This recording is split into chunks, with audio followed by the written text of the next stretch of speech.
Welcome back to the channel. My name is Tronage, and today we got drone drop for May 2018. Stay tuned.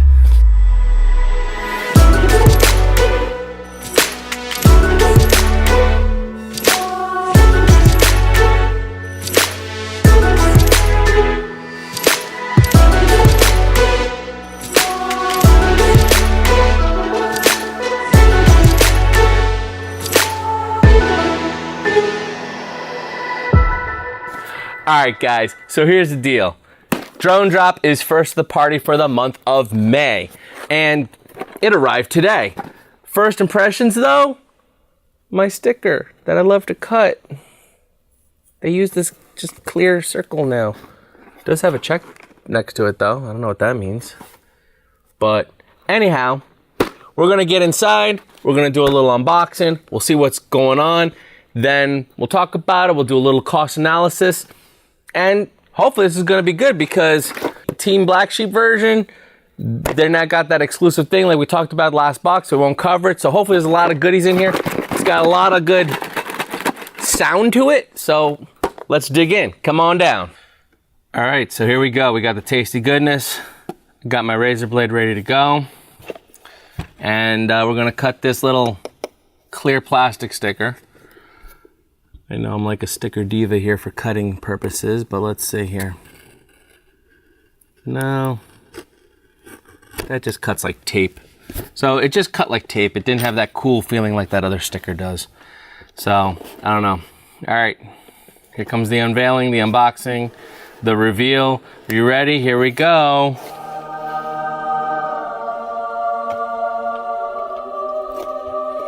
Wow.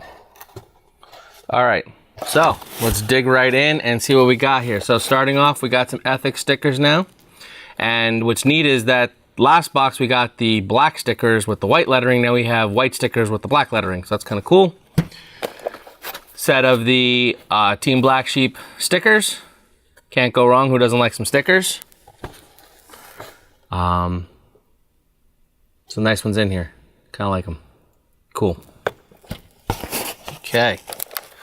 We got some of this reusable zip tie cable management stuff. I don't know what the fancy word of it is called. They're all stuck together. You just rip them apart. And now there's a lot of stuff in here. So let's see what we got here. So to start off with, we have the Team Black Sheep dipole whip with the MMCX connector on the end of it, which is a little bit better connector than the IPX or the UFL or whatever you want to call the other one. Next up, we have, it's their patch antenna, which is great. I have a couple of these already. I use these on my Clearview, so it's nice to have a nice spare one in case something goes wrong. Also, these are, I might throw these on my goggles, I'm not sure, but you know, hey, who doesn't need an extra antenna in the bag just in case? All right, what else? Wow. So we got some screws here. We have the TBS Oblivion screw set, which I'm guessing I'm going to take a little sneak peek here. Yeah, we have an Oblivion frame coming up, which is probably why they gave you a screw set. I don't know if it's going to be a spare screw set or whatnot, but there is an Oblivion frame coming up. So that's the screw set for it. We have some HQ props. These are 5 by 4.3 by 3. Light orange color, so a little less aggressive of a prop. Got a little variety of props going on now for your aggression standards, and these are the 4.3s, so in orange, which is a pretty cool color. We got 3 packs of those. And then, here it is. Yeah, there's no, I don't see, maybe there's a screw in here. Maybe it's under the carapace here, I can't really tell. But basically, it's a full-on Oblivion frame, which is supposed to be super duper durable and indestructible, and basically you can crash the heck out of it and it won't break. So we'll have to put that to the test. But this is definitely a cool frame that I've been looking at, just seeing if it's actually looking at this craft in general, the whole shebang, not just the frame. But now that I got the frame, I don't know if I'll build it out with my own stuff. I'm not sure, but I definitely want to do something with it because I've been having my eye on the Oblivion for a while. So now we got the frame, and that's it. Empty box. So to recap, Oblivion frame, 3 sets HQ prop, screw set for the Oblivion frame, their patch antenna for the 5.8 gigahertz, dipole antenna for the 5.8 gigahertz, 3 cable management ties, and some stickers. Let me run some analysis and we'll come back. All right, guys, so I had a chance to run the numbers. So without further ado, boom, here's your numbers. So essentially, looking over this, it was actually a really good box. It had a lot of quality items in it, and the value was definitely there. And in fact, it was a couple bucks better than the previous box. So let's just go over a couple of these items more in depth, starting from the least impressive up to the most impressive. So the least impressive, I think, is the TBS wrap straps. I mean, honestly, it's $2 for a set of 3 of them, and you could do that with a zip tie.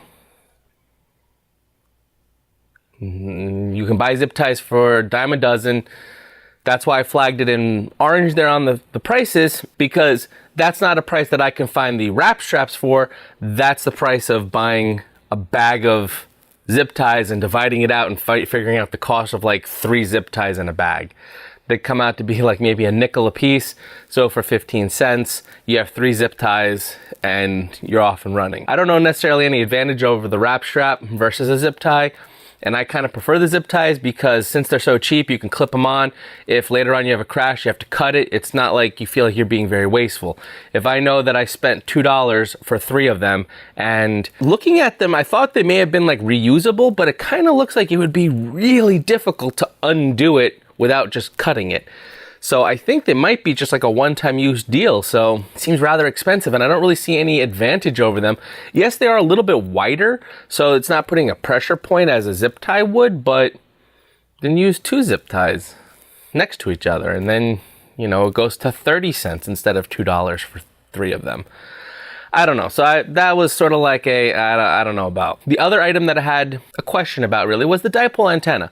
Now, I have no problem with dipole antennas. They definitely have their place in video transmissions, and they're really good on, you know, smaller quads, and they're very durable, and they're very everything, and they definitely work. There's no question about that. The question I have is the MMCX connector on the other end of it. And the reason why that's a question is because right now it seems like the more popular transmitters don't really have that connector on it. They usually have the UFL or the IPX, they're both the same name for the same connector, on their transmitters. And in fact, for TBS, their TBS Unify has the IPX UFL connector, and the FP Vision, which is their other video transmitter it's stack mounted, I believe also has the IPX UFL connector. I don't think there's a TBS video transmitter that uses an MMCX connector, so I'm kind of curious why their antenna has that on it. And in fact, even the Immersion RC Tramp, which is the other video transmitter that's very popular, also has an IPX or UFL, whatever you call it, connector on it. Personally, the only video transmitter that I currently have that has that connector is actually the Holy Bro Addle video transmitter. And it has the MMCX connector, and it's a great connector. I feel it's a much more robust and secure connection than the IPX UFL. It's just, there aren't really video transmitters that are the popular ones that are using that. It's interesting that they have that as the connector on their dipole antenna.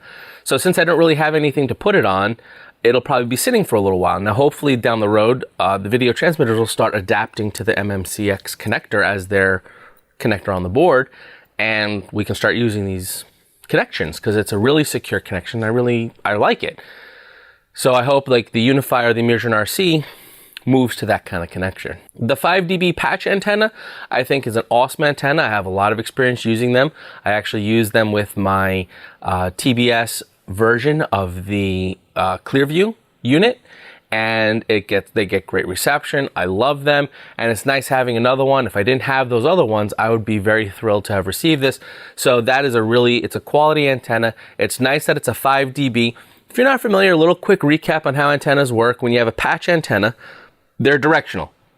They basically will receive within a cone-shaped area. The higher the gain, which is the dB, the more narrow the field of view of that antenna will be. So at a 5 dB gain, you're looking at a more wider field of view. You can have an 8 dB, a 10 dB, 12 dB. As the dBs go up, you're basically squashing the cone narrower to get further and more penetration distance. So being a 5 dB, it's opened up quite wide, so you still get directional, but you're not thinking, oh, well, I'm going to go miles and miles using this patch antenna, but it's still a directional antenna, so you are getting more range than you would an omnidirectional antenna. So it's a great antenna, and it's definitely will be used. The props are awesome. I haven't tried those out yet, but just getting props in general, especially good ones like the HQ brand, are very welcomed, especially for me, because I'm trying to learn to do race style flying. I can do a lot of freestyling, but I like to do some race time also. And I'm not really good at it. I have a tendency to hit the gates a lot. Not hit them like go through, hit them like hit them. And that pretty much will always break or chip or gouge into my props. That being said, I like having fresh props to then put on once they get beat up. Always having these props in these boxes is great because I always have stuff I can try. Sometimes they have different pitches, so it can say, oh, you know, I wouldn't have thought of trying out this pitch, but now I put these on here and wow, I'm like, it's flying. I like the characteristic of this. And getting 3 packs of them means you have plenty of them so that it's not like you have one crash and now you have one prop broke, 3 of one kind, and then you're like, well, now what do I do? Having 3 sets of them means that you have plenty of spares, so after a crash, you still have ones to replace until you get to that point where you run out of that set. I'm loving that there's props in every box, and it's nice that I've been getting a lot of HQ props because they're really good props. And lastly, let's talk about this frame. Now, this frame I've had my eye on for a little while, and I've been trying to decide whether I should buy like the frame and try to build it out myself, or if I should just maybe buy an Oblivion ready to go and just try it out as is. And I couldn't really decide. And then I heard that the drone drop was partnering with TBS. I said, well, let me hold off and see what happens. Maybe I'll get an Oblivion frame and got one. Cool. So the only thing I'm thinking that may have missed the mark would have been cool if they had this like kind of plan where it's you're going to do a build your own Oblivion, and each box you're going to get like some of that Oblivion. So at the end of it, you can have all the parts to build your own Oblivion. And I thought that would be kind of a cool idea. But then I realized that last box we got a TBS Unify. And in the Oblivion, they use the TBS FP Vision. So if we were down the path of build your own Oblivion from the parts you get in these boxes, they've already didn't send the correct video transmitter. So my guess is that's not their plan to do that. But it would have been something cool. Although I also see why they wouldn't do that, because I think they want each box to be its own individual thing and not have to wait 6 months to build something, and you can use what's in the box right away. Because if they were to start to break apart the power cube, let's say, and okay, this month you get a couple of, here's your FP Vision board. Okay, great, thanks. I'll have to wait for the rest of it. And okay, here comes your ESCs for the cube. Okay, cool, thanks. Until you had the whole stack, you can't really use those things independently because they work all together, and that's kind of how they're designed to work together instead of pieced out. So I understand why they didn't go that route, but it would have been something cool to do, so I don't really know how they would have done that if they would have done that. What? Anyway. But overall, I'm really happy with the frame. It looks really robust. I feel like what I'm probably going to end up doing with it is I'm going to build it out as being kind of like my experimental build. Ones that like I'm going to be beating the bejesus out of, the ones that I'm going to be maybe practicing more racing with so that I can get a little bit more aggressive and not have to worry about breaking things, or maybe, something like a freestyle one that I'm going to start practicing doing maneuvers that I wouldn't feel comfortable doing with my other quads because I'd be worried that I'm going to really destroy something. Not sure yet, but it's definitely, I've had my eye on it for a while and now I got it, so I'm really happy with that too. This box I feel had a lot of good value. A couple items were a little questionative, specifically the wrap straps and the dipole antenna. And not that the dipole antenna is the issue, it's just having an MMCX connector on the antenna. Seems like not many people would get as much use out of that at least right now. I'm really hoping that there will be a move to using that connector on future versions of video transmitters. But that's just my 2 cents on it. Your opinions may vary, and that's why we have this wonderful thing called YouTube. And you can leave your comments below and let me know whether you agree with what I'm saying, you disagree with what I'm saying, or maybe you have your own thoughts and you want to share them. I'm cool with that too. But the bottom line here, as far as this analysis is concerned, the value is definitely there. It's TBS products. I love TBS products, and I'm happy to just start getting them. And it's a nice surprise. You know it's quality stuff, and you know the value is going to be there because it's not some no-name brand that's going to show up. You know stuff in this box is going to be from Team Black Sheep. If you're a big fan of Team Black Sheep, maybe this is the time to think about signing up for a drone drop. I don't know. I'm not a spokesperson for them. I'm a consumer just like you. I pay out of my own pocket to buy these boxes. I don't get them for free. I'm just putting it out there for what's in it, what the value is of it, and maybe that helps you guys out. That's what I'm here for, to help you out. So, as always, my name is Tronage. Fly strong. I hope you enjoyed that video. If you did, you really should subscribe. I'm always posting new content. If you'd like to help support the channel and get access to giveaways, raffles, and other exclusive benefits, consider joining the Tronage family on the Patreon page. Here's some videos that you might be interested in. This is the latest one that I posted, and this one I think you might just like. Go check them out.